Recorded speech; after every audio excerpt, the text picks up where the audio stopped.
سننے والے کو میرا آداب و سلام۔ رات گھیری ہو چکی تھی مگر حویلی کی دیواریں اب بھی پہلی رات کے شور سے لرز رہی تھیں۔ وہ رات جب رمشا نے شادی کے فوراً بعد اچانک بغیر کسی وجہ کے ایک پراسرار بچے کو جنم دیا تھا اور پھر ایک بھوتنی آ کر اسے لے گئی تھی۔ حامد نے آدھی رات تک پوری حویلی چھان ماری مگر نہ رمشا ملی نہ بچہ۔ ہر کمرہ ٹھنڈی، ہر دیوار خاموش، ہر دروازہ جیسے کچھ چھپائے بیٹھا تھا۔ آخر کار حامد تھک کر اسی کمرے میں آیا جہاں سب کچھ ہوا تھا۔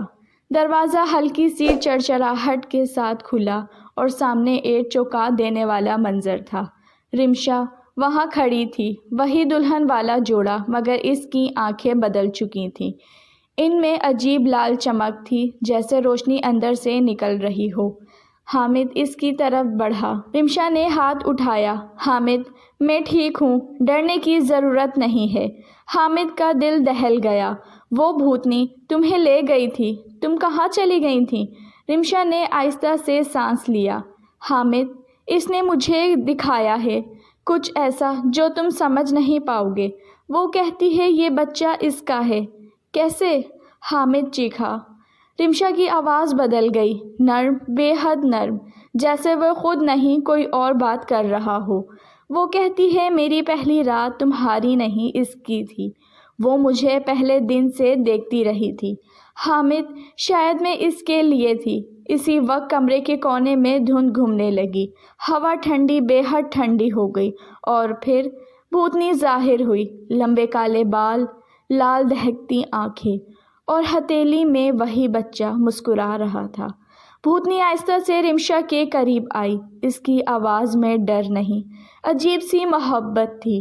رمشا، یہ بچہ تمہارا بھی ہے، تم نے اسے جنم دیا، مگر خواہش میری تھی۔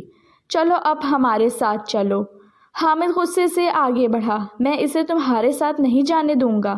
بھوتنی رکی، اس کی آواز پہلے بار سخت ہوئی۔